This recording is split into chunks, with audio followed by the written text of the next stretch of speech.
Terrific. Okay, well, why don't we get started today? Welcome to the Indigenous Health and Wellbeing Colloquium series.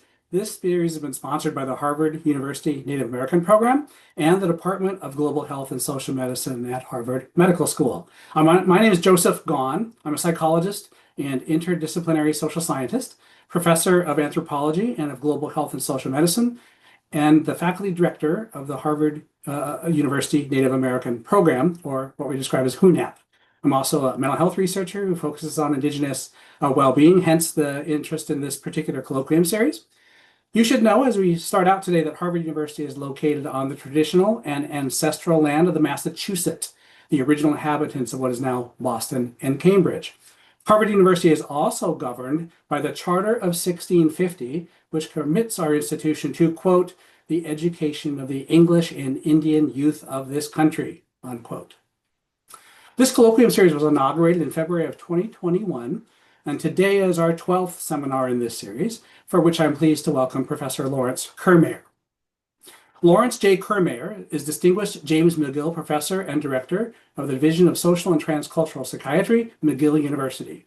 He directs the Culture and Mental Health Research Unit at the Institute of Community and Family Psychiatry, Jewish General Hospital in Montreal, where he conducts research on culturally responsive mental health services and the philosophy of psychiatry.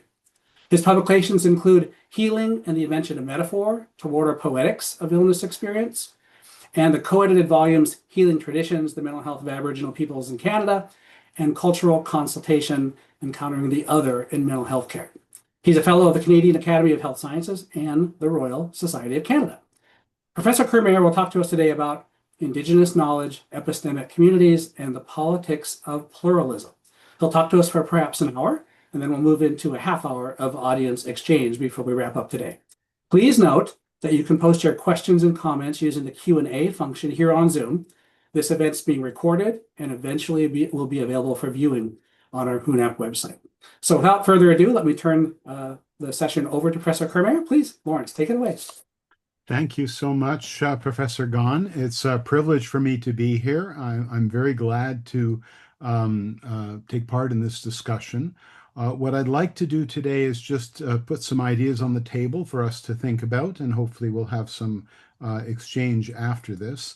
Let me begin also by acknowledging that I'm coming to you institutionally from McGill University, which is located on land which has long served as a site of meeting and exchange amongst many Indigenous peoples, including the Haudenosaunee and Anishinaabe nations. And so this bit of situating where I'm coming from and where I'm located and alluding to that history is something I'll do a bit more of now, just in terms of context. So another context that I'm embedded in is an economic one, and we'll talk a bit about that as we go along. So I want to acknowledge that I have no financial relationships or other conflicts of interest to declare. I do get royalties from various presses, and I have to say that they're very modest, so they don't really influence my activity very much one way or the other.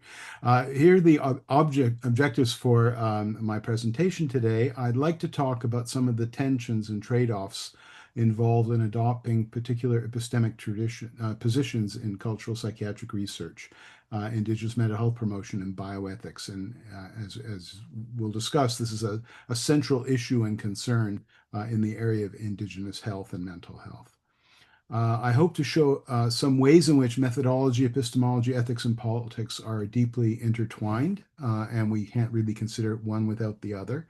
And I do have a kind of position that I'll try to at least partially outline, although much of this is about presenting other positions that are in play. But I feel strongly and want to argue for the value of certain kinds of pluralism that are grounded in respect for difference, for alterity, for different kinds of ways of being in community, but that also acknowledge the value of various forms of empiricism, including scientific empiricism, and that call for weighing the consequences of particular stances and paths of action by considering a wider systemic cultural ecosocial frame. And I'll try to clarify what I mean by that toward the end. Let me say a few more words about my personal positionality. I'm the descendant of Jewish immigrants who came to Canada from Eastern Europe in the 1910s, escaping pogroms. There was no category of refugees at the time, but had there been, they would have applied for refugee status, I suppose. I grew up in a family with parents who were deeply committed to social justice, equity, and diversity as part of their identity and their commitment based on this kind of life experience. And I personally have benefited immensely from the multiculturalism of Canadian society, which is a particular political way of acknowledging diversity and trying to weave it into the fabric of collective identity in some ways. And again, I'll come back to that toward the end of the talk today. In terms of Indigenous health and mental health, from 1989 to 1994, I worked as the main psychiatric consultant for the Inuit of Nunavik, that is northern Quebec. And in 1999, coming out of that experience, I co-founded the National Network for Aboriginal Mental Health Research in Canada with support from the Institute for Indigenous Peoples' Health. My institutional location now is within this division of social and transcultural psychiatry at McGill. This is the oldest academic program in the world devoted to trying to think about the intersections of culture and mental health very broadly. And you can see some of the topics that we're involved with. And my own efforts in that regard, aside from articles, have been bringing together interdisciplinary dialogues around a set of topics that are, I think, pertinent to our discussion today: trauma, Indigenous traditions in particular, ways of thinking about the intercultural encounter to respond to people that we're trying to be of help to, and then broader questions about the nature of what psychiatry has to offer. When the Network for Indigenous Mental Health was started back in 1989, the state, or I should say, when the Institute for Indigenous Peoples Health was started, the state of Indigenous health in Canada was such that we were aware of significant, I should say, huge health disparities, but a lack of very basic information, epidemiological information, ethnographic information relevant to the present moment, just a good sense of what things were like on the ground for people. People knew very much, obviously, about their own communities, but not necessarily the big picture. And certainly professionals and people coming from academia or from conventional mental health services had very limited knowledge of the larger context. That began to change with a series of events in Canada that involved conflict and confrontation, uh, notably the Oka crisis, which occurred around Montreal, beginning with the conflict between the Mohawk community of Kanesatake and the Oka municipality, and leading to uh, quite tense conflict, and then various efforts politically, bureaucratically, academically, to begin to engage with the history that was not well acknowledged or taught. Certainly, I grew up here and went through elementary and high school history and geography and got a very limited and very whitewashed version of the actual history of contacts with peoples and how that has unfolded over time. So we had a Royal Commission of Aboriginal Peoples in 1996, or published its results in 1996, that when began to document this history. That led to the creation of the Aboriginal Healing Foundation to support projects looking at interventions, community-based, community-driven interventions that would begin to address the legacy of colonialism, and in particular of residential schools, which had been essential part of a government policy of forced assimilation. We had a formal apology from the government in 2008. And then we had a Truth and Reconciliation Commission that concluded that Canada had committed cultural genocide and set out many recommendations to try to facilitate a process of reconciliation and reparations to move beyond this. So these broad historical changes have driven some of my career. Early on, I was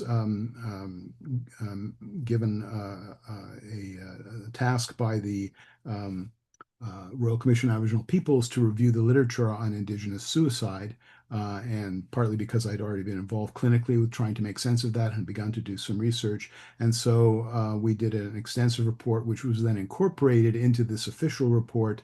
In essence, we provided the sort of scientific and data kind of background to this report, which is much more driven, in fact, by community values and concerns and perspectives. In that way, I began to become involved in this larger dialogue between academia, mental health practitioners, and Indigenous communities and Indigenous leaders. At the same time, in 2000, the funding of health research in Canada was reorganized with the creation of the Canadian Institute of Health Research. And those included among the initial 13 or so institutes, the creation of Institute for Aboriginal People's Health. And that eventually in 2018 was renamed as Institute of Indigenous People's Health, reflecting changes in the sort of use of collective terminology for peoples in Canada as in the United States, who basically initially identified themselves mainly in terms of their local and nation and people, not in this sort of pan Indigenous perspective, but because of the nature of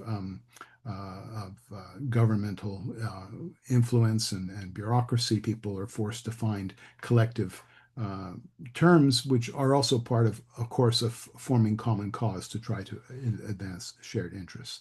This Institute of Indigenous Peoples Health was intensively involved in trying to articulate ethical ways of working with and for communities to produce research that would actually benefit the health of Indigenous peoples. And we founded this network with my colleague Gail Guthrie Valaskakis, who at the time was the director of research for the Aboriginal Healing Foundation. We started this network to bring together people who were doing work in particular regions of the country and different communities, but who were not necessarily fully aware of each other's work, and therefore there was lost opportunities for synergy, for finding best practices, for really having a kind of meaningful exchange, both among communities and among researchers.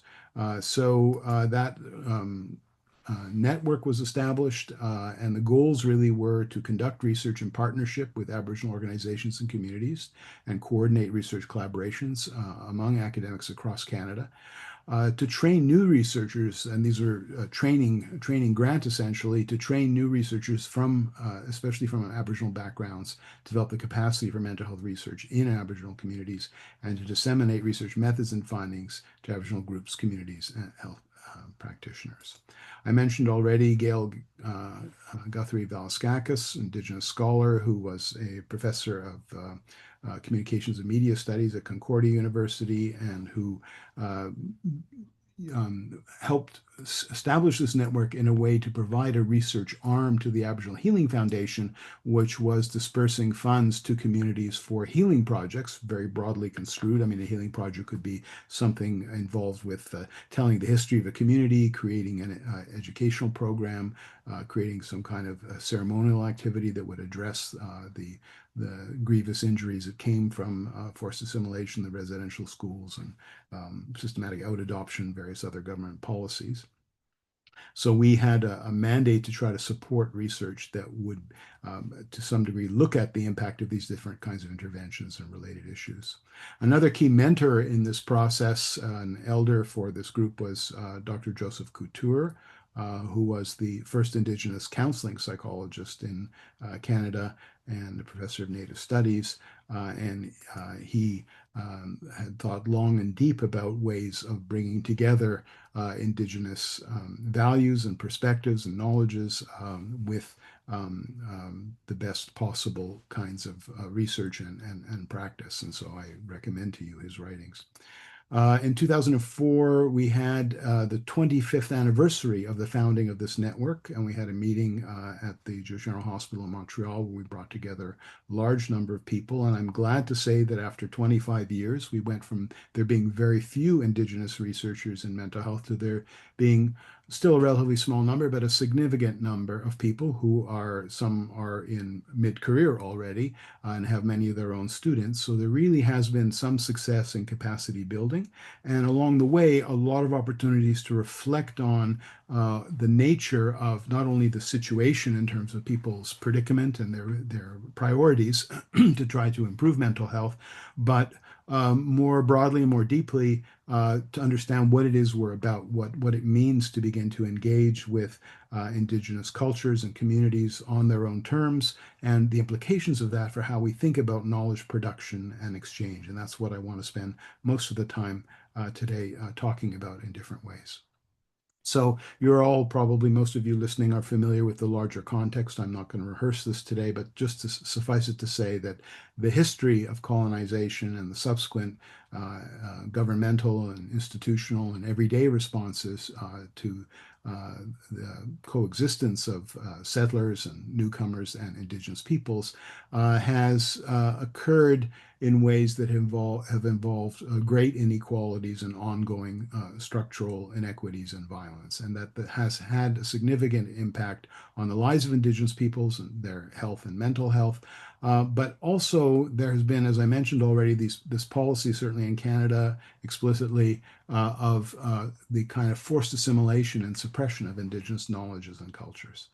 It's one reason why, as I mentioned earlier, all my work is engaged in some ways with culture and mental health, and I work with, well, with everybody, but with other kinds of migrants and global mental health and so on. But for many groups, when we talk about culture, that's not necessarily a very salient category. For Indigenous peoples in Canada, it certainly is, because they understand that a lot of their engagement with the larger institutions of Canadian society have been structured historically around conflicts and over differences in ways of life and a lack of recognition, acknowledgement, and support for Indigenous culture, knowledge, language, and so on. So that makes the whole question of how to understand Indigenous knowledge and values as a central part of culture, and how to support, sustain, and maintain healthy dialogue between Indigenous perspectives and others in Canadian society continues to be a real central concern. The issue for us in terms of talking today about kinds of knowledge, ways of knowing, epistemology, is that the truths that we arrive at, the basis on which we make claims about what's going on and what the situation is and so on, can be quite contested at times. And that has particular significance and meaning in the Indigenous context. So the first set of sort of epistemic issues have to do with the ongoing revitalization of Indigenous traditions, knowledges, and ways of knowing, and the struggle against cultural appropriation, assimilation, trivialization, other things that happen that erode or undermine the potential strength and value of those traditions, first and foremost for Indigenous communities and nations and peoples, but also for the world at large in terms of people being able to put forward different ways of thinking that enrich all of us. It remains that there is a practical challenge, an everyday challenge of having a clear picture of the world to achieve our goals. We're concerned to promote the health of populations, to deal with mental health issues, to provide people with things that are truly beneficial for them. And to do that, we need clear sight and a way of finding out when things are or are not working in some ways. Beyond that, that effort to intervene gets translated into clinical practices and on a larger scale into public health policies. And we want those to be on a firm footing in the sense that they make sense, that we can show that they work in some ways, we can trace where they come from, and we are able to look at some of the maybe unintended consequences. So all this begins to point us toward why this discussion of epistemology matters. Epistemology, as you know, is the study of ways of knowing and warranting knowledge, and also, I think, understanding its scope and limits. So as I said, we want and we need to know what works, what helps, and what harms or hinders. We want to know how to know more. We need to know more because although there's great wisdom and depth in the knowledge of the past and different traditions, we are facing new situations in certain ways, new predicaments, and we need to be expanding our knowledge in ways that help us to address that. To do that, we need to know how we know, to have a better understanding of what it is we're about and how we can do that well. And then when we look around, we begin to recognize, and this is certainly a point that's been made vigorously by many Indigenous scholars, that there are many ways of knowing.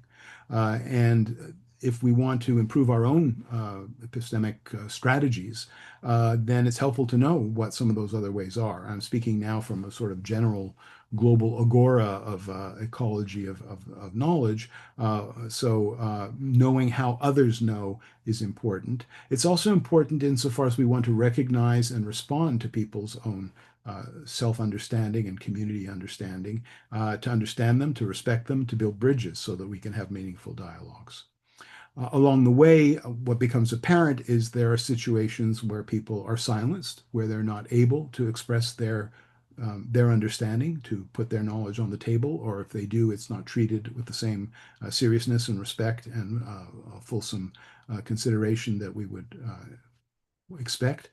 Um, and so we need to recognize these forms of epistemic injustice that are effectively silencing people and creating a very unlevel playing field.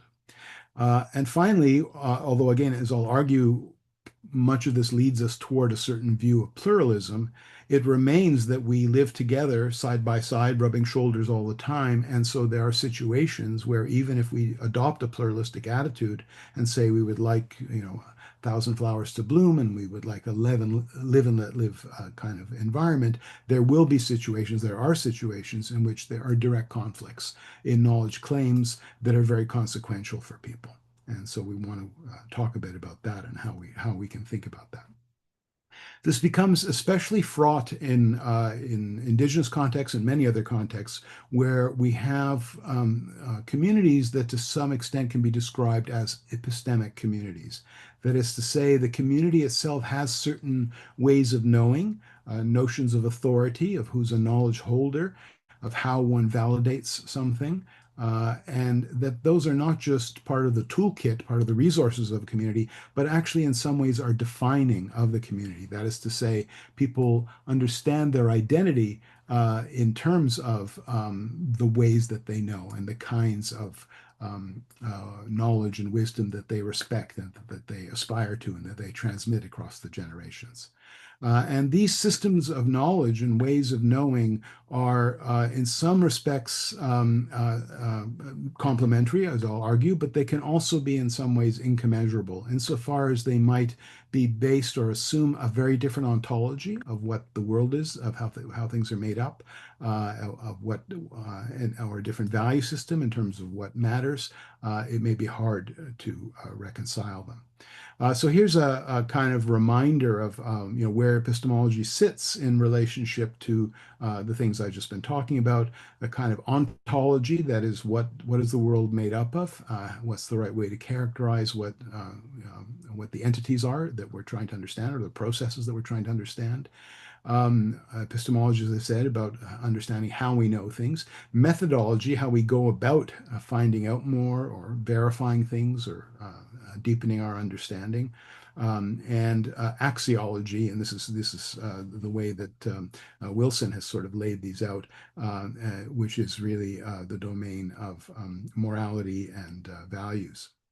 And I'm showing these here as all related to each other. They don't necessarily map one to one. Always like one ontology implies one and only one epistemology and so on. They're kind of many to many, but in any given instance, there are close coordinations among these different levels or aspects of how reality is constructed, and they give rise to particular methods. So the issue for Indigenous peoples is, first off, as I already indicated, there are many situations in which Indigenous understandings of the world, ontologies, ways of knowing, and so on, are not given space, are not acknowledged as intrinsically valid, and allotted the resources and the respect that they need to be able to be fully enacted. But also a process in which at times and this is particularly in the research domain, but also, I guess, in commercial context and so on, that Indigenous culture and knowledge can be appropriated, can be taken over by others, claimed as a kind of commodity that they can transact with.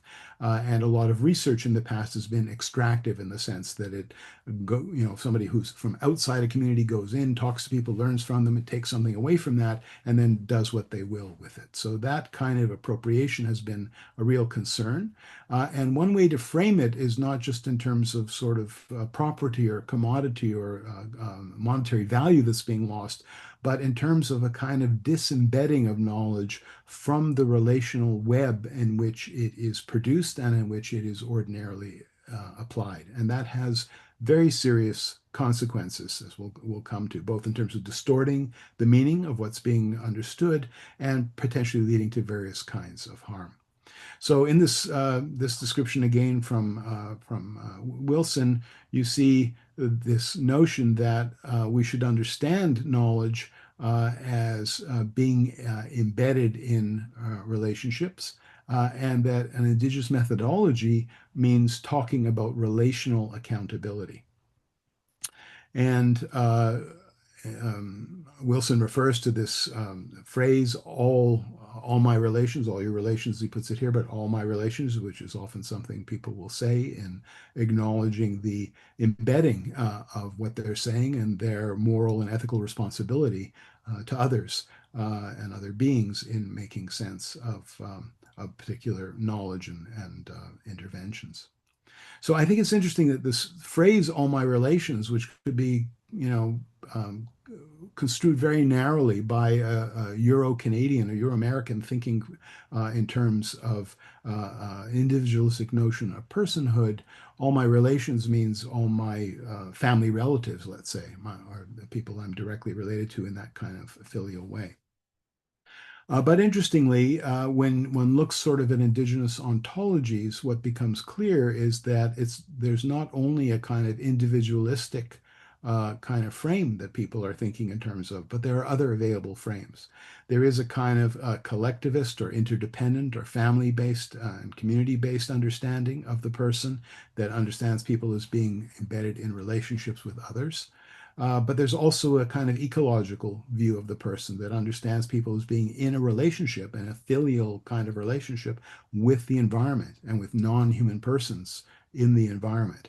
And there also is often a kind of what we could call, for want of a better word, a cosmocentric kind of view that understands people as being connected in a kind of vertical dimension to an invisible world, to spirits, to larger values. That are also part of how a person understands themselves and locates themselves in the world.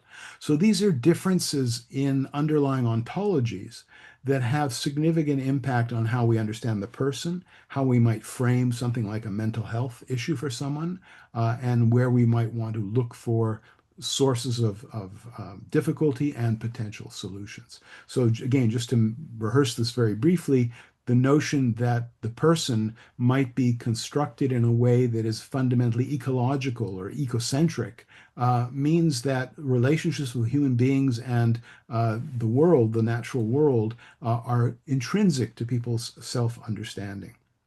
And you can see that graphically here in this image on the left, which is a tapestry from the Aboriginal Healing Foundation years ago, done by an Inuk artist. And you can see at the top the rainbow is supposed to represent the aurora borealis, the northern lights. And you see polar bears, and you see a narwhal. And then at the very bottom on the left, I hope you can see, you have a couple of people in a kayak. And that is a very different view of the position of human beings in the world, rather than Leonardo's Vitruvian man kind of right at the center of everything. This is a picture of human beings as a small part of a very large creation. And this relates not only to the sort of ecological view of interdependence, and on the right you see sort of mainstays of the Inuit diet in terms of caribou and char, but it also relates to this other aspect of identity, of personhood that I've mentioned, this sort of cosmocentric view. And here's a comment on that from my colleague Carla Jessen Williamson. Inuit from Greenland, and so she talks about how in Inuit understandings of the person, uh, there is a close connection between the qualities that we understand as from an individualistic Eurocentric point of view as fundamentally human, exclusively human, intellect, knowledge, wisdom. There's a close connection between those and a living world around one. And so there is a kind of intelligence in the world, and the proper stance of human beings toward that is one of awe and respect. There's also a kind of fusion in that process of recognizing that the social world and having a pro-social stance of caring about others and this cosmic view of how things are interconnected are very closely aligned. So that attitude of caring and of concern extends further than it might in a narrow conception. So this shift in perspective in ontology has implications for how we go about studying things and learning more about them, whether we're insiders or outsiders in a particular cultural context, and how we interpret what we're finding. So I'll just mention briefly this project we did some years ago with colleagues in New Zealand and different First Nations communities across Canada to look at Indigenous notions of resilience. This was funded by the Institute for Indigenous Peoples Health and also the New Zealand Health funding organizations. And it involved a kind of process of research of working with communities to learn more about their own understandings of resilience. And it was done in a way that involved Indigenous researchers and knowledge holders within the community, but also Indigenous scholars from outside the community, from another community. And the value of the insider-outsider relationship in any kind of research is that there is a lot of knowledge that people hold in a community that they hold in a kind of tacit or implicit way. People don't know all that they know. It becomes important when they have to deal with something, but it's not something they would necessarily have to reflect on every day. But when you're in dialogue with an outsider who asks naive and innocent questions, you're forced to reflect more on it, and you can begin to articulate some of what you know in a way that makes it useful for comparison, for learning for other people, for sharing, and sometimes feeds back into your own work. I should say in setting up this project, and one of the communities we worked with was the Mohawk community of Ganawage, just on the other shore of the St. Lawrence River opposite Montreal. One of the reactions of the community was, we don't need this project. We already understand very well our own understandings of resilience and so on. So what's in it for us? And one way it was framed with the community was that we would try to give back to the community reflections on what we had learned from them in a way that they could use for educating children, elementary school, high school, for community discussions and so on. So there was this collaborative process with the community researchers who themselves were Haudenosaunee and the outsiders who were some non-Indigenous researchers, but also Indigenous researchers from very different communities elsewhere in Canada and so on, who could have very rich and meaningful dialogue and reflections about similarities and differences between their traditions.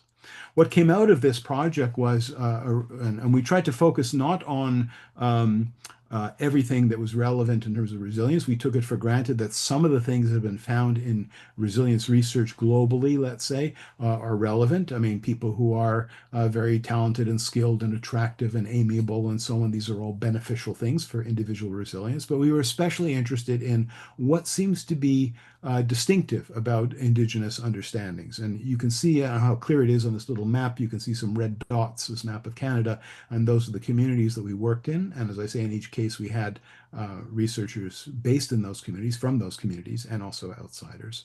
By way of sort of a broad summary of many different things we found, different projects in different communities using similar methods, and you can find all that on the website. Were these four areas that we thought were really striking in a way because they were very important for some or all of the communities, and they were not central in most of the discussions of resilience in psychology and psychiatry and so on. So one was the notion of connection to land and sense of place as a way of constituting and regulating the sense of self and well-being. So what we could call, again, this ecocentric self. The second was the importance of revitalizing tradition, language, spirituality, healing as a vehicle for culture, as well as a way of dealing with suffering and adversity, as a personal and collective resource. The third was the importance of stories and storytelling as a privileged way of knowing and transmitting collective knowledge and identity. And the fourth was political activism as a source of collective and individual agency.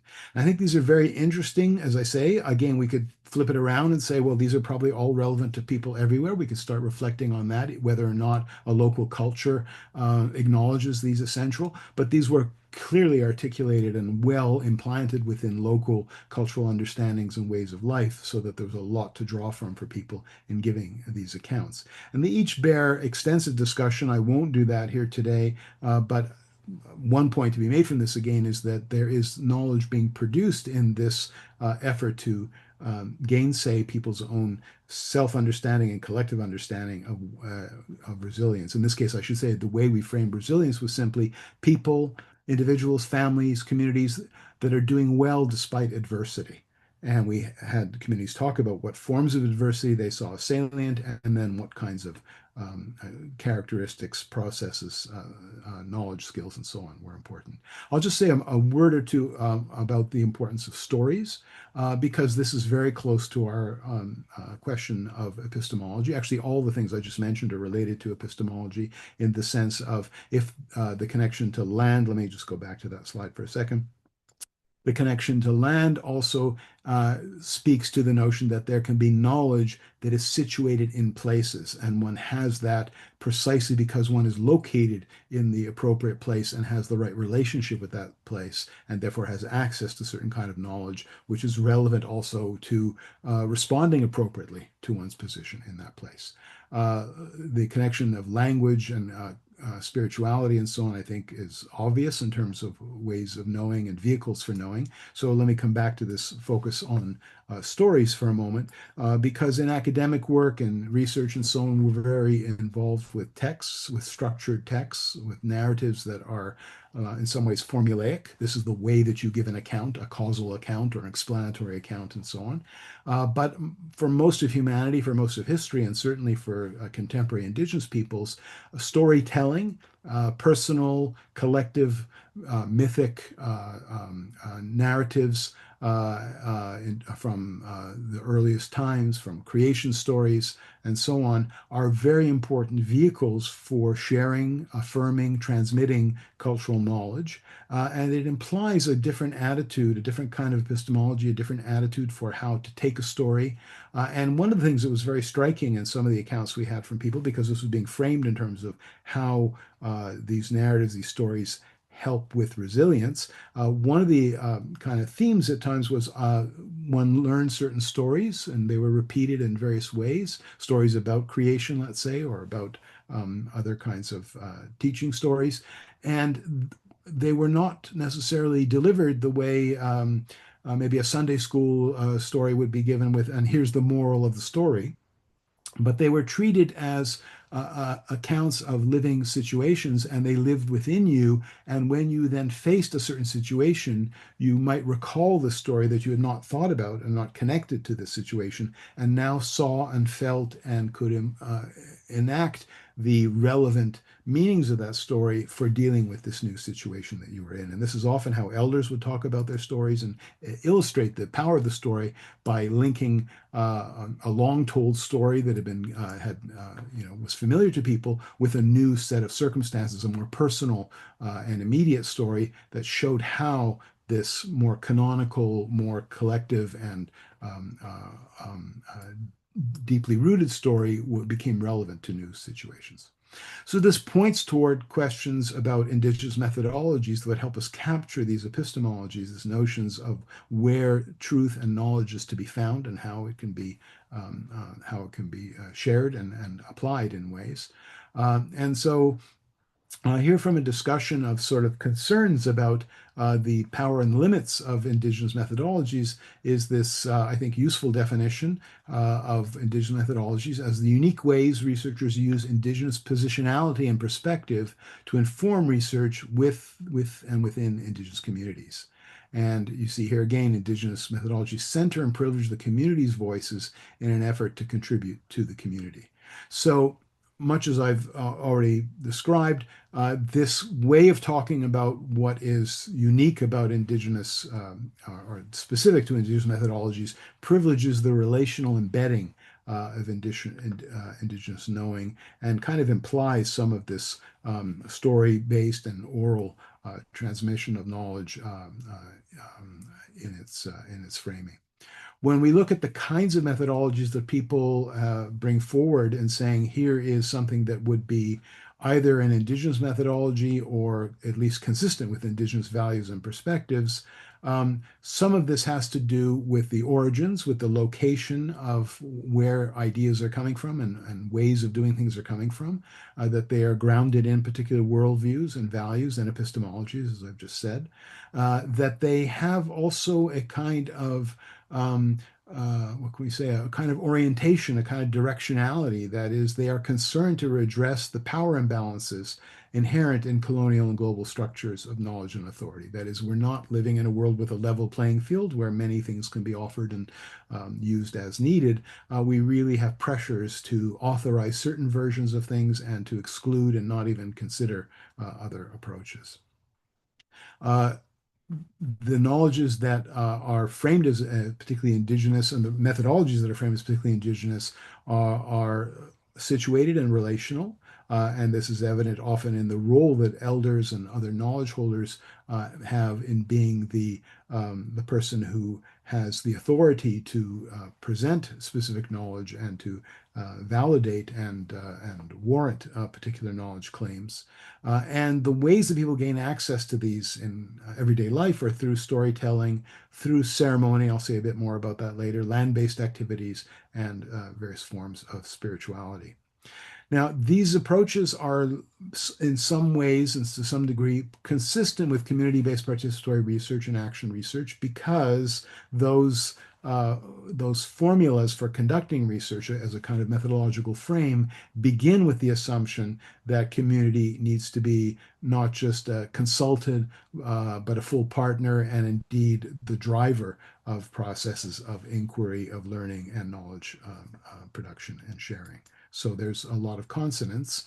But this relational ethics we've been talking about is a different way of understanding what knowledge is and what we're producing. And I want to flag this just as something that maybe we can talk about a little bit in the discussion, because there are attempts to deal with the reality of commodification and exploitation by responding with legal apparatus and ethical frames like OCAP in Canada that provide tools to try to protect Indigenous ownership of knowledge, but in the process actually commodify knowledge in ways that may not be fully traditional for people. Because of the nature of Indigenous communities over time, many communities were small, people had these close relationships, and so the sharing of knowledge, bestowing of knowledge was often in the context of a kind of gift economy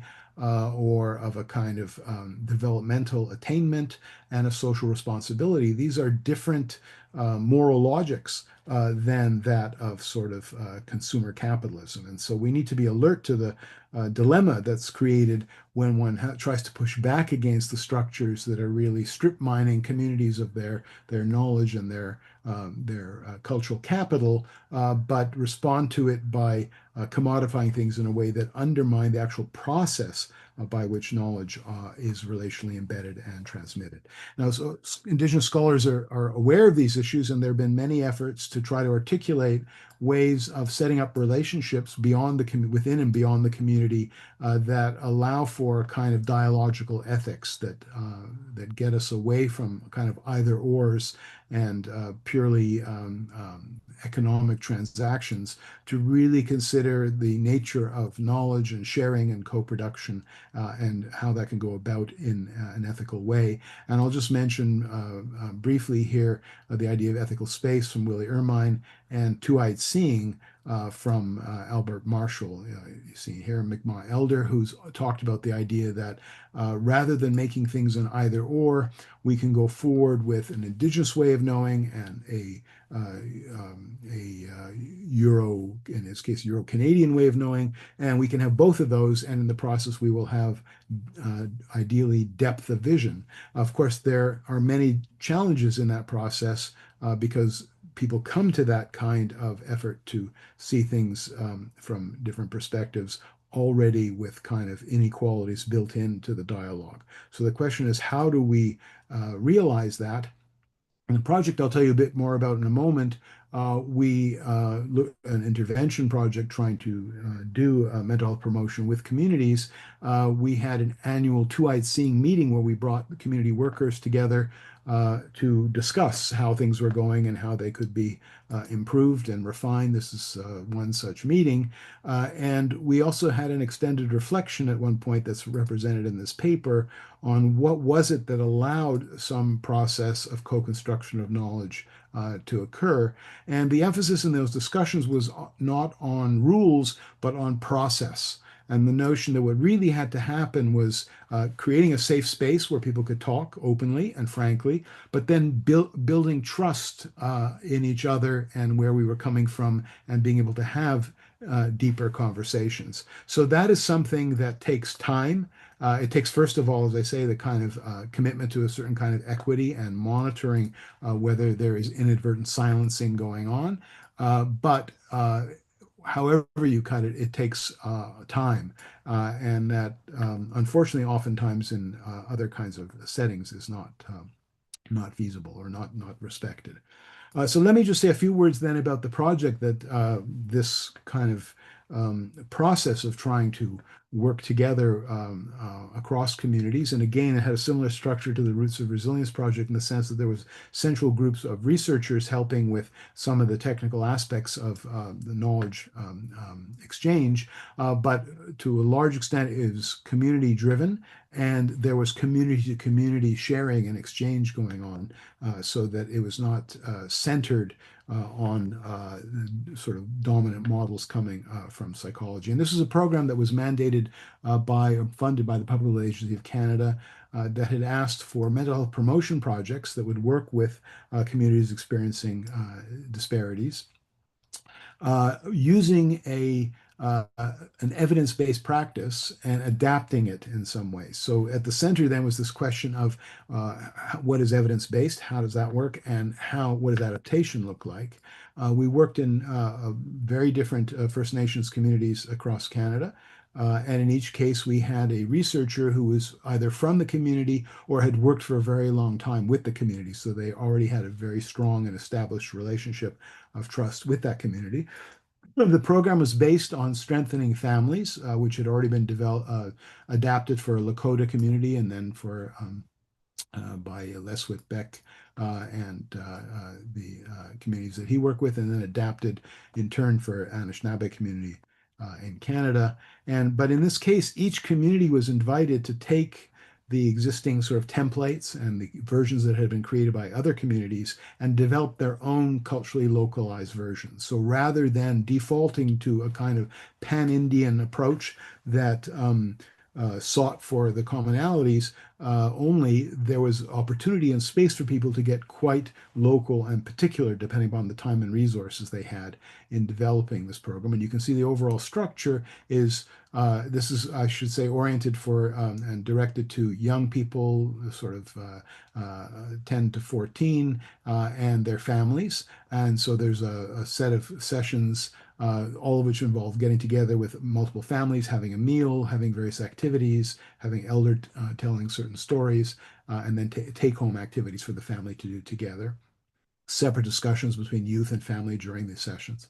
And you see a series of sessions that are around understanding one's own cultural identity and roots, a series of sessions that are about understanding oneself in different kinds of difficult situations, and then a third set of sessions that are around pro-social behavior and feeling connected to the community. So all things that make sense from both Indigenous and I would say sort of community psychology and health psychology point of view.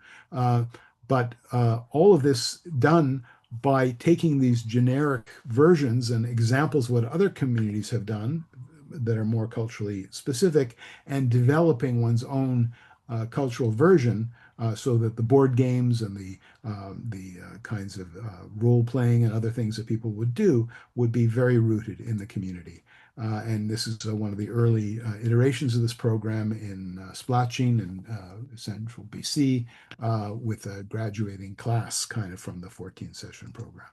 Recently, Caroline Wells completed her doctorate looking at the variations and how these communities altered the program because they were really given tremendous freedom to modify the programs to make them culturally appropriate with the proviso that what they were trying to maintain was the goal of the sessions, the overall goal of the program in terms of promoting well-being and mental health for the individual, for the family, for the community. But session by session within these the sort of components, the modules, there are particular goals, and the notion was this is the goal. If you have a very different way of doing it that's much more consonant with how you do things in your community, that's fine. Just be clear about what you're trying to accomplish and how you might do that. And so it's very interesting to look at this process of I won't again go into it in detail. That paper will come out soon, but it's available in her thesis. You can look for that online.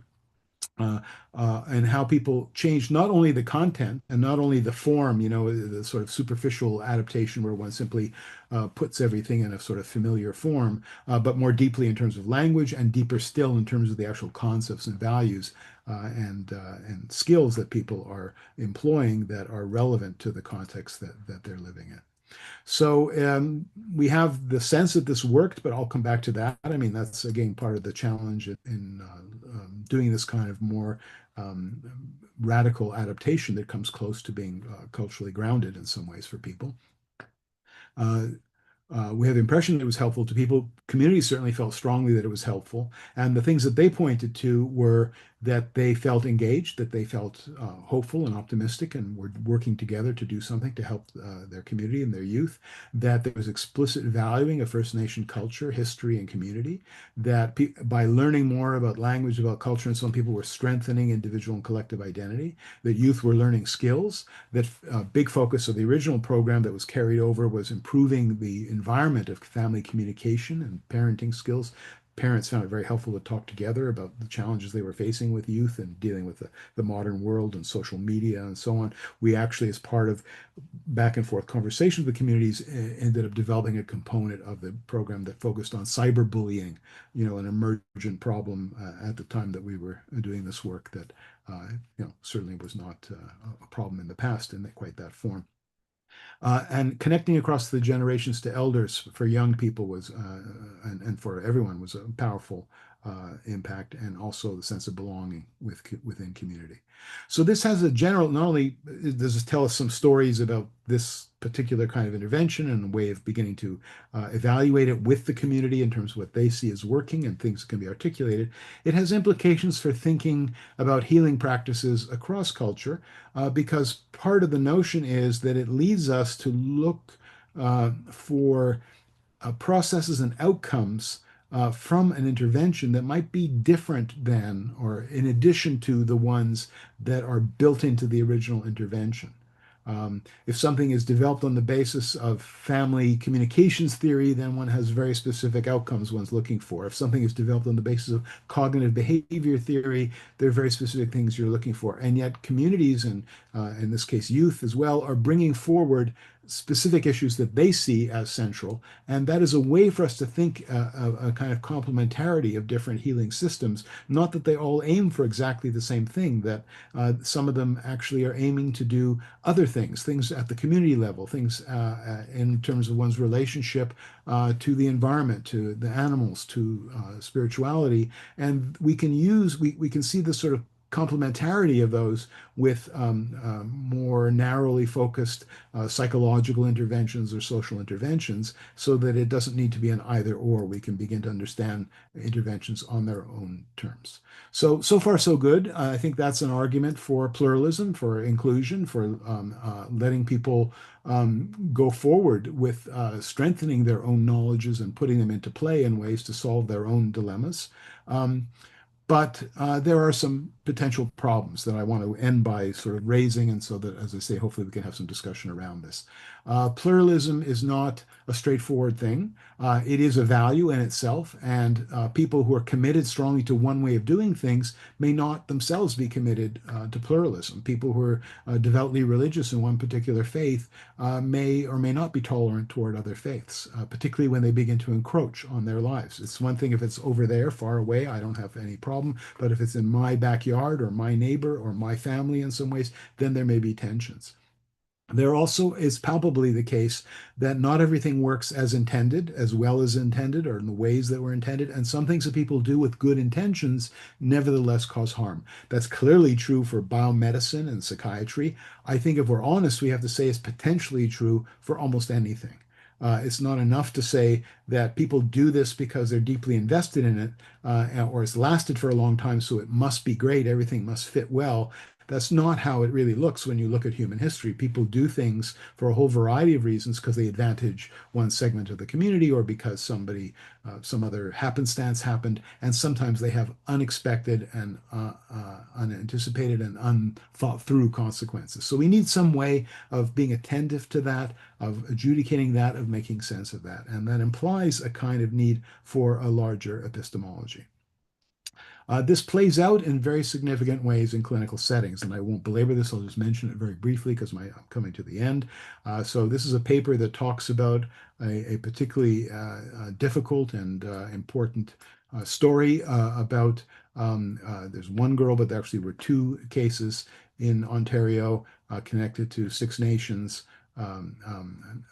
community where children with cancer requested, their families requested that they withdraw from treatment, potentially curative treatment with chemotherapy, because they wanted to pursue Indigenous healing. So this got set up in some ways as an either or, and a court intervened and decided they were entitled to do that because they were Indigenous peoples, because of the history of suppressing Indigenous knowledges and so on. And so the children were withdrawn from treatment. This was, very controversial because a similar scenario, let's say, with other communities, like let's say Jehovah's Witnesses, there's a long history of the state intervening in the name of the best interest of the child in loco parentis and taking control away from the parents temporarily to ensure that what is considered the best medical treatment at the moment is applied. So the fact that at this political moment in Canadian history and sort of process of recognition and, of past injustices, that Indigenous communities were afforded a different level of autonomy and power to pursue their own approach. So we can debate how that works and what's best. We can complicate it further by acknowledging or by recognizing that, in fact, what in at least one case, what the parents sought was alternative healing. In this case, in Florida, from a commercial enterprise, with a guy who believes wheatgrass kind of cures everything, and who claims that he's cured more cancer than anybody else in the world. So very problematic claims for most of us.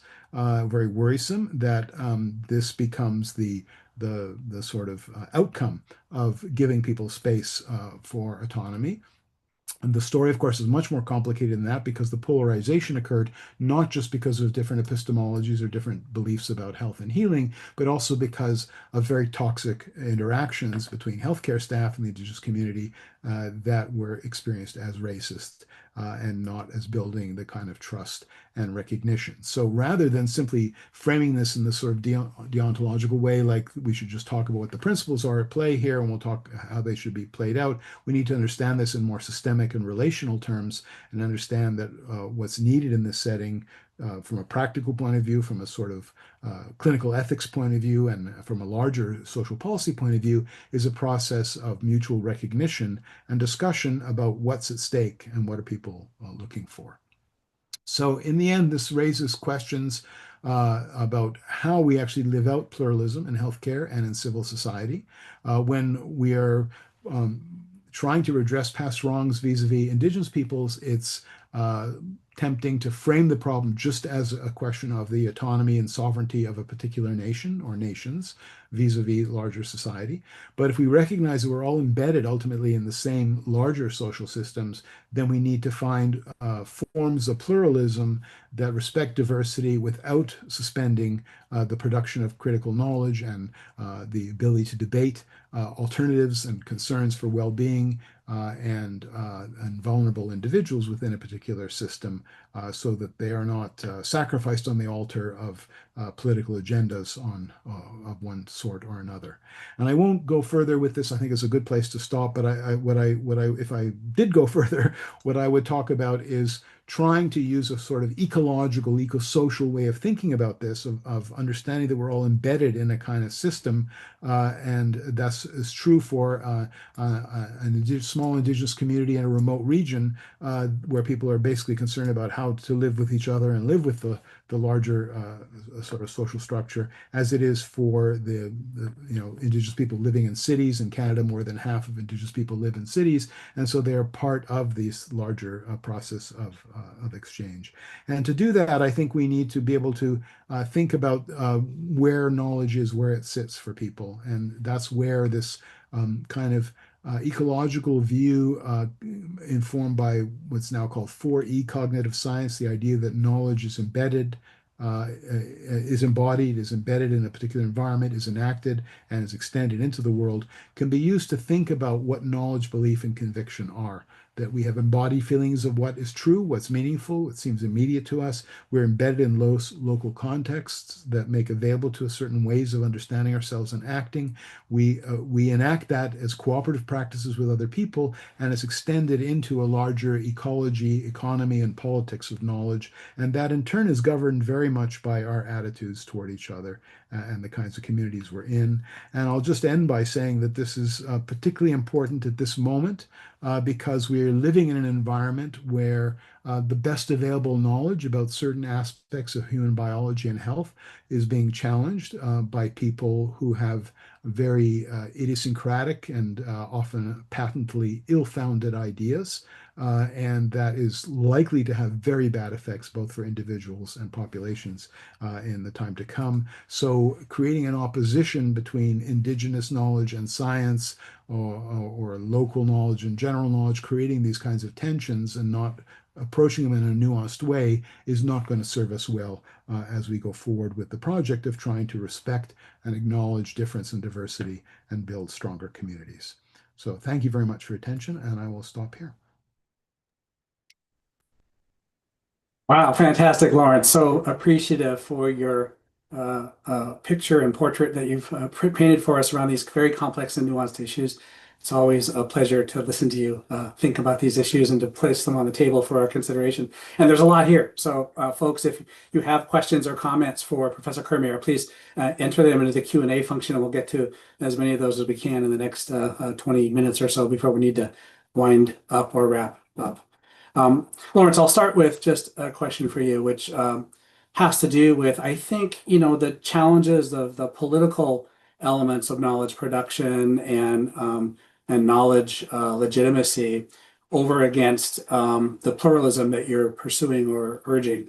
And it's not uncommon for me to hear other Native knowledge producers, researchers, even community members who have a stake in these kinds of issues to sort of say, look, our knowledges need to be accepted, and they need to be understood and recognized as legitimate before we can even start a conversation.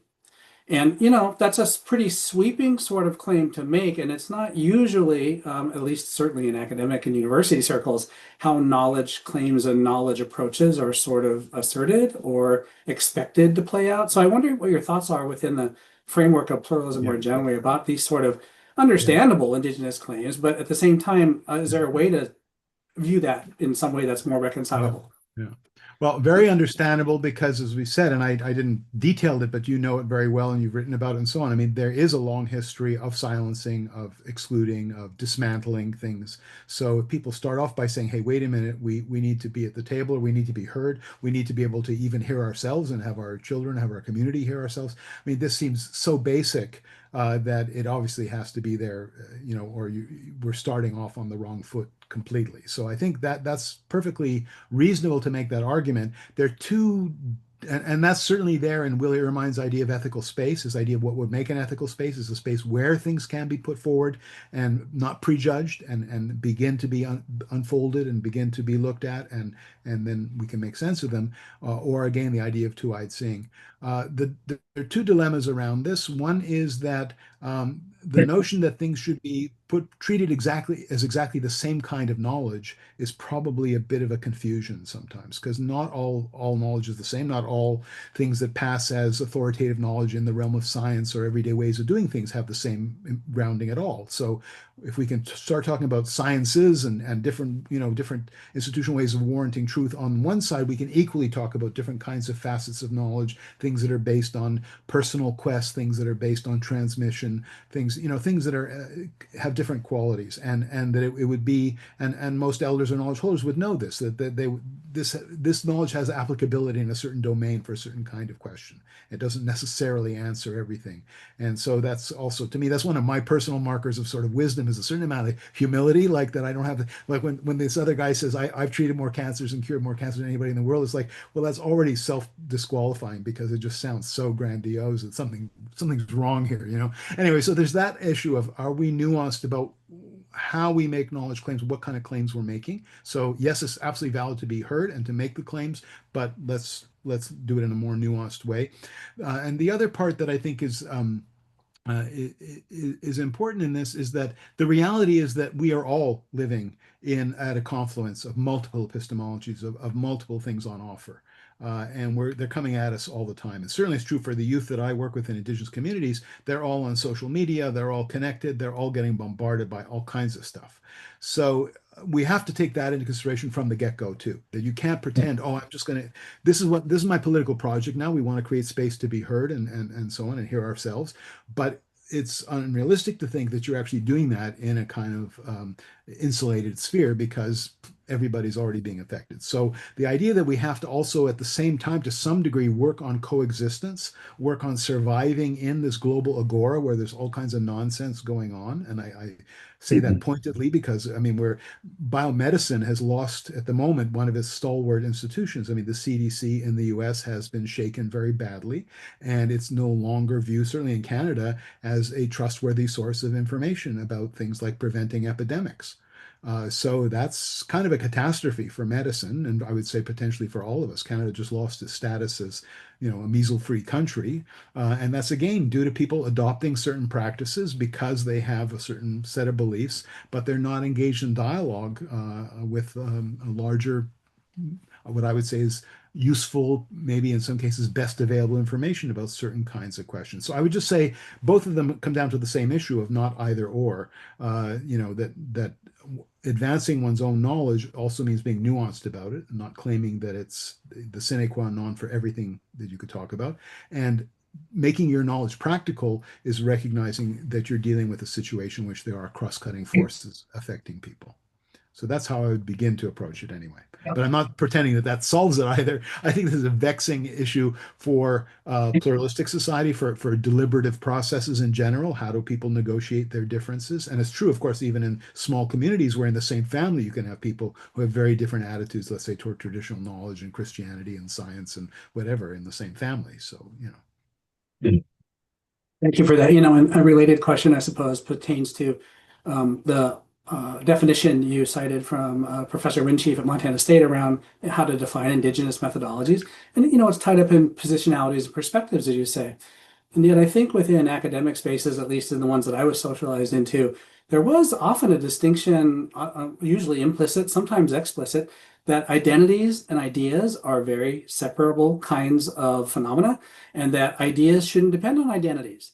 Whereas I think in terms of the politics and the correction that Indigenous people seek, identity becomes very important because it's the anchor of perspective. I wonder if you have a few thoughts about the identities versus ideas sort of way. Yeah.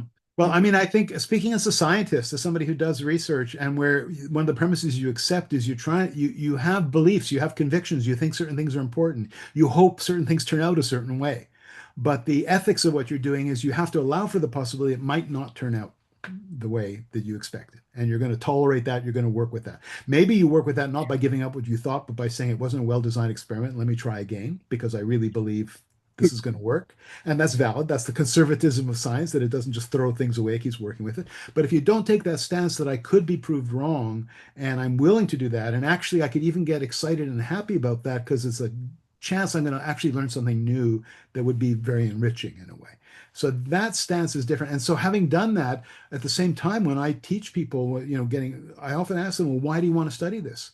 Because everybody has personal reasons why this matters to me. This matters to me because of what happened in my life or my family or my friend or what I see happening out there in the world. Even the very abstract things, often you can trace them back to that. So to me, doesn't invalidate them. In fact, you should know them because then you can deal with this issue of, am I so invested in this that I'm going to be totally blind to the signals that are telling me maybe my version isn't quite right and I need to do a little fine tuning. And again, I would say the elders that I know, I'm not adjudicating good and bad elders, but some of the elders that I know who are holders of knowledge have this kind of very humble view of what they have, that they're open to seeing it needs to be interpreted differently in this situation. We need to pay attention to how this is or isn't working for this person in front of me. That's a mark of their wisdom, is the context sensitivity in the first place. So I see them as not opposed. I see them as a way to teach people science. Yes, there's an ethical commitment to being willing to be wrong and not feeling like your whole world crumbles when that happens, because you're going to learn something new. But sure, you have an investment, and why not declare it to yourself and be clear about what you're hoping for, and then we can work with it. Thank you for that. We have a Yeah. question from one of our couple Yeah. hundred audience members. Thank you for the interesting talk. What are your thoughts on the use of the term resilience in the academic literature to refer to suicide prevention in Indigenous communities? I've used this term in papers, but have received pushback from colleagues, reviewers in the broader mental health field. Be curious to hear your thoughts.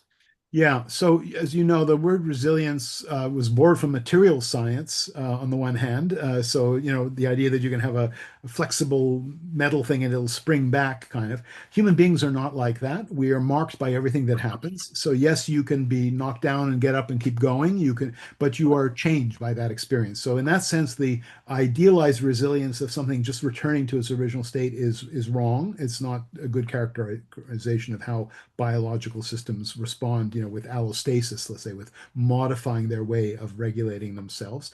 Years ago, we wrote a paper, Taro Holt and Greg Brass and I wrote a paper talking about this issue of how resilience was being brought into the Indigenous realm, and it ended up sometimes blaming the victim. It's like they're resilient and non-resilient people. So everybody's affected by these adversities, these structural problems we're talking about.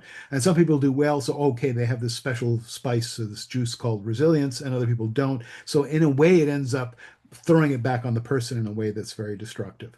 That's also why in our work we were trying to get people to talk not just about personal resilience as a personal trait that people have, but about family, about community, and so on. And again, we just called it doing well despite adversity. So you could give an account where people changed course and they did something different, and that was the resilient thing to do. It's not that they just sprung back to what they were doing. I think it is meaningful to people. When we were developing this project with people in New Zealand, I went to a marae just outside of Auckland and was talking with elders there about the idea of developing this resilience project. And one of the elders told me, you want to know what resilience is? Look at that estuary over there. That's just opposite the sewage treatment plant from Auckland. And everything was dead there until a few years ago when we fought politically to have them change the plant to make it more modern and up to date. And now look, the fish are back, the birds are back, the plants are back. That's resilience of us, of our community, because again, of this notion that marae and those people are the people of that estuary, of that place. So it's not just, because that's one place where resilience is used very helpfully in ecology to talk about how systems adapt to change and so on. So here was this beautiful kind of union between this ecological view, very standard scientific, if you will, ecological view, and this very Maori view of what it is to be a resilient person, is just like that landscape is coming back. So I think it's meaningful to people, but we have to get around the victim blaming and sort of, turning it into a trait rather than a dynamic process, and understanding that these are transformative processes. They're not just back to the way I was and nothing fazed me kind of. That's not an accurate picture for anybody. Yeah. We have another question pertaining to the relationship of resilience to ecology. thinking about the connection between resilience, land, and space. What are your thoughts regarding urban Native communities in which the spaces of reference may be a church or a local bar that serves as a gathering place? Yeah, so this is extraordinarily interesting, as I say, because on the one hand, one of the gifts of working with Indigenous people and working with remote communities is understanding a different way of relating to landscape and interpenetrating. I remember years ago flying into a northern community, and the person sitting next to me said, I know that coastline better than the palm of my own hand. So just giving you this very intimate sense of his relation to land. But for some of us who live in cities, and this is certainly my experience when I go to a big city like Manhattan, we spend a lot of time trying to filter out the environment. It's just so noisy and chaotic and smelly and whatever else. It's not like, oh, I'm going to feel great. I mean, you feel good when you go, oh, now I'm going to the theater, or now I'm going to a show, or now I'm hanging out with my friends. Okay, but it's that sort of small bubble you've created within a not totally helpful environment. So that's one side of it. But I think the way that we think about it now, when we think ecologically, is we use the notion of niche. And how do you create a niche? Because we construct, as human beings, we construct our niche, right, in dialogue with the environment. So we build a tent, and we build, we store food. We do all these things that transform the landscape in ways that make it habitable. So in a sense, that's what we do in an urban setting. And people's niche may be local. They may be living in a neighborhood that has things, or in many Indigenous communities, people are dispersed in the city, but they have a network around a friendship center, around a community center, around a church, around something else that brings them together. And so then the niche is kind of a virtual thing. It's a network. It's not one particular place, but it has its own rhythms, its own ways of getting together, and so on. And I think we need to study those. I think that is as part of the sort of very individualistic bias, where we think, again, all the sources of resilience are going to be found in the person. We don't spend enough time. It's there for us, available to us in ecological psychology and in Bronfenbrenner's developmental kind of view. The resources available to kind of come back and say, so what is it like to be an Indigenous person or this or that kind of person in this particular kind of city, in this environment? It does bring us right away into politics. I mean, look at what's happening right now in some US cities and how things are being made more uninhabitable because of political interventions and so on. So there's definitely things that make people feel like they belong and that they have their own thing. I live in a neighborhood here in Montreal that's very diverse. When I walk to the hospital from here, I'm going through like a Sri Lankan community and a Jamaican community and whatever, and they're almost interpenetrating, but depending on who you are, you see different parts of the landscape. That's your grocery store. That's the place where they'll give you credit and you can get what you need, and that's where you go to worship. And so I think that's about urban ecology. Then we have to sort of understand that. And one point that it does make, though, is that when we talk about strengthening Indigenous identity, communities' identity, and so on, we have to acknowledge that those identities are still, whether you like it or not, vis-a-vis other people.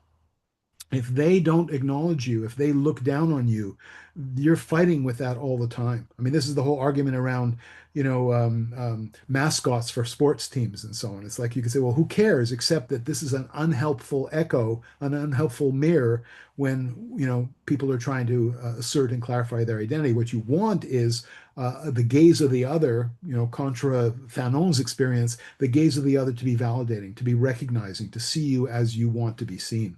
That's helpful. And that's actually, so we are, again, it comes back to my theme that whether we like it or not, we're interrelated. So while we're trying to solve the half of the puzzle that's about internal strength, we have to also help people. And certainly for young people, they have to have help negotiating this larger set of relationships. And that means change in the larger society. Yeah.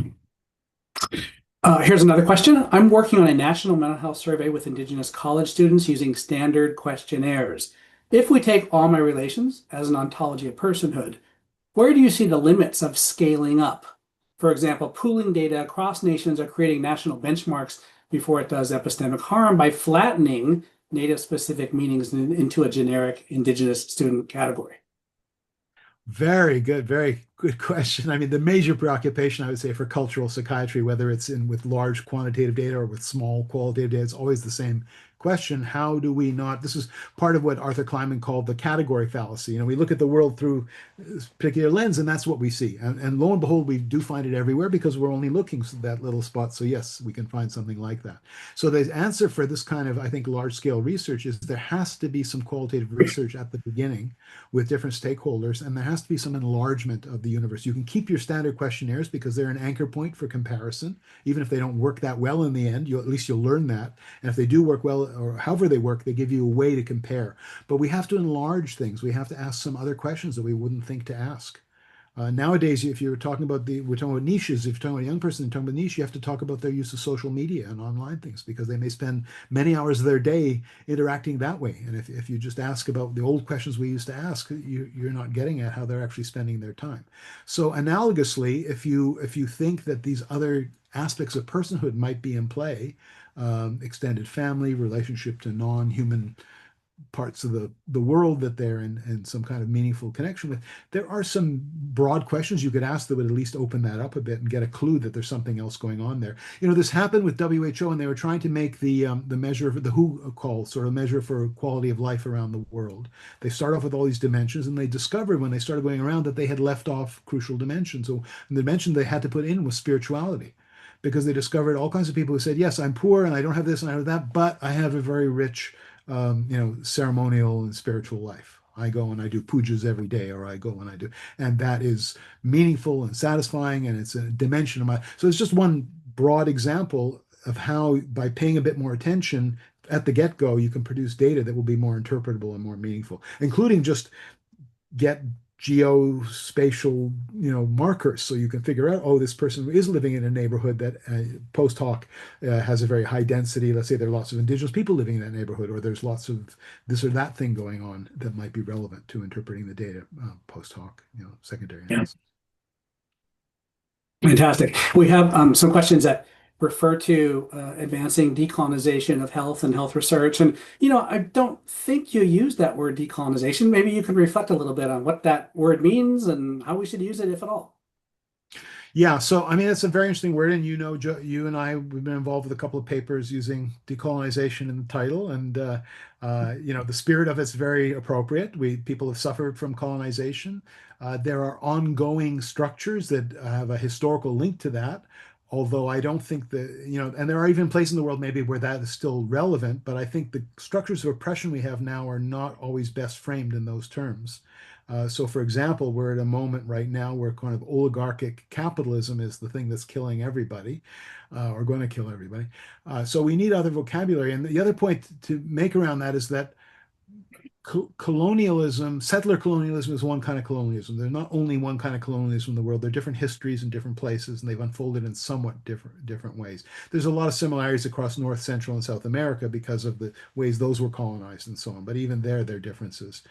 So I think that's the tricky part of decolonization. I think you make that point yourself in one of your papers, Joe, that fit well with, in let's say, Africa, where there were colonies, and then the colonies were overthrown and people became masters in their own home, and now they could talk about how do we get rid of the last vestiges of colonialism in our structures. It's pretty different for people living in the Americas who are enclosed by something that has not gone away and that has not given them complete sovereignty. So it's not clear that that's the right vocabulary for that. And so I would just be in favor of I mean, as a banner to fly, like saying there are wrongs that have occurred because of the process of colonization and settler colonialism, et cetera, fair enough. But then we have to trace it forward. And not imply that the way that unfolded 150 years ago is exactly the way it's still unfolding. It may bank on that, it may trade on that, but actually there are new structures of oppression and so on. So that for me is the issue. And so in a way, these are rallying cries. They're like words that sort of, we want to say right from the onset, I'm with the good guys. I'm aware of the bad things that have happened, and don't accuse me of being oblivious to it. But then the devil's in the details, like how do we unpack that, and what's going to take the place of it. The other thing I'll say is that, and it's also, I read your paper on anti-colonialism, but I have concerns about anything that's defined as anti, because again, it really has to be defined more positively. The anti is, I know what I'm against, but what are you for? And in particular, what are you for that is both healthy and progressive and nurturing for your own community, but also for the larger polity? Because along the lines of what I said earlier, if it doesn't have that beneficial effect in the larger sphere, also as a byproduct, it's not going to be that sustainable. It's not going to get all the way, all the distance you want it to go. Yeah. I mean, that's interesting because I think there are pockets of Indigenous studies in the United States and Canada that are pretty separatist. And Yeah. you're pretty clear that you're not too enthusiastic about that approach. I'm not enthusiastic about that at all, and it comes from my own positionality. Let's say I came from a place where people were being very oppressed, and then there were genocides that occurred because on the grounds that we are the people of this place in the soil, and we have a continuous blood connection to all the other people before, and everybody else can go into the ovens. So I kind of, when I hear that kind of essentializing identity, and this is it, it's there in Gerald Vizenor talking about ratio and natio. I don't know if it pronounces it that way or whatever, but the ocean is identity something that is learned and maintained through participation, or do you just inherit it in your blood? And I have, for the historical reasons I've just said, I have a strong aversion to that idea that you just inherit in your blood. And I think there's reasons for that too. We know if you adopt a child from somewhere else as an infant, they're going to grow up to be the kind of person that you are. The best example, I use the example all the time of Jan Henrik Fjallgren in Sweden, who is a Sami, a reindeer herder from the north, but was adopted as a child from Colombia. And he became a hero, culture hero for the Sami because he won Sweden's Got Talent by singing traditional shamanic song, yoik, in honor of a friend who died. So here he is, the exemplar of an aspect of Sami tradition. And everybody's thrilled that he's showing the beauty and power of this tradition, but his own path through the world is very complicated and due to the kindness of the Sami family that adopted him. So is he a real Sami? I think there's no question in his mind that he is. But he also experienced bullying and rejection because his skin was the wrong color and whatever when he was growing up. So anyway, that's where I'm coming from when I look at this. And to your point earlier, for sure, given where people are right now, focusing inward, focusing on strengthening local institutions and making sure they have voice is a very appropriate step. But in the long run, there also has to be effort on how do we live together, and that means educating the larger world, helping them to come along in some ways, and everybody stands to benefit. Reconciliation. Yeah, yeah. Okay, we just have a couple minutes. So let me give the final question to one of our Indigenous elders, Marlene Atleo, who writes the following. Have you tackled epigenetic aspects of deep time cultural adaptation as a critical component of the quest for genetic diversity as put forth in ecocentric research? Epigenetics. Yeah, epigenetics. So you and I have also written a bit about this, and actually we had a whole project. We have a project still, kind of not in its final phases with Amy Bombay, an Indigenous scholar here, and other people who contribute. Albert Marshall, Jim Dumont, other people contributed to this around the whole notion of epigenetics. Because when some of the early epigenetics research came out, especially the work that Michael Meany and his colleagues at McGill did on stress and epigenetics of stress transmission, some people got very excited and thought, "This is it. This explains." What's happened, in terms of historical trauma and violence. This shows that it's being inscribed on people's bodies. That can be passed on in generations and explains a lot. And my own feeling is it actually doesn't explain a lot. I'm sorry to tell you, because first of all, there are thousands of epigenetic markers. We are constantly changing our genome. Every time we learn something, we're changing our genome. Every time we encounter a new environmental whatever, we know a tiny fraction of them. This is one little system. And most of those things are also reversible. They change with changing circumstances. So rather than it being, here's a story, we were marked and we're stuck and it's passed on and radical things will have to happen to change, it doesn't really tell us that. It does tell us there are things that happen unintentionally, without people are not trying to do things, or not intentionally doing things a certain way.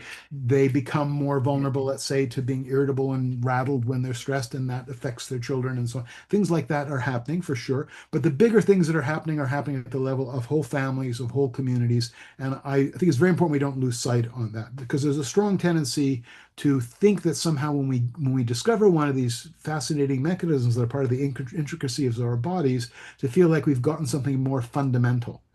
And I feel is that's there's not more fundamental. It's important. It's separate from what we think. Our bodies react sometimes in ways that we don't want them to.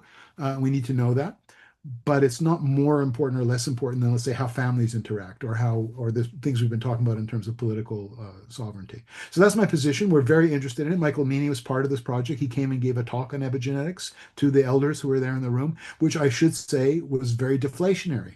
He was really telling them, this is not going to explain everything. This is one small thing that we found is very interesting. It teaches us something. It's only one example of probably hundreds of things like this, which we don't know. And, yes, of course, he loves it. It's the thing that he contributed to. So he's back to our earlier thing. He's very invested in it himself, but anyway, he tried to put it in perspective for people. So that's kind of where I sit with this, and a bit concerned because I see this elsewhere in psychiatry, that as soon as people have a bit of a biological mechanism, they act like they've got the whole story. And I don't think that's the case. So I'm not trying to invalidate this observation that there are things that are inscribed on the body that they get passed along, just to say it's only one part of who people are. Your DNA is used by the rest of your body. Things are turned on and off in your DNA by the rest of your body to allow your body to do things, and your body is responding to your family and the social world and everything else. So that's what Dennis Noble, a biologist, calls the principle of biological relativity. In a biological system, causality can begin anywhere in the system. It can begin at any level in the system. You have a thought, and it has an effect on your physiology, and your physiology has an effect on all the way down to your genes and back. So it's all these loops, kind of. So I didn't have time to elaborate, but that's what I'm currently sort of very preoccupied with, is trying to give this ecological account of loops and say this is a way to bring in very strong intuitions that people have about processes, about the world's made up of all these intersecting processes. That's a way to talk about it. And if you put epigenetics in that, then I say absolutely, sure, but only as one layer of what's going on. Laurence Kirmayer, I'm so grateful to you for coming and joining us today and sharing your wisdom with this large crowd of folks that range from academics to Indigenous community members. It's been fantastic. You've stimulated our thinking in all kinds of important ways. Just so the audience knows, we're going to resume the next seminar after the new year. The date's not set yet, but just keep a watch. We'll announce that next seminar coming up. And of course, I'm so grateful to my colleagues and our staffs in the Harvard University Native American program, including Ollie Racone and Erica Green, who helped me get this going, and then folks in the Department of Global Health and Social Medicine here at Harvard Medical School as well. Thanks so much, and we'll see you next time. So long, folks.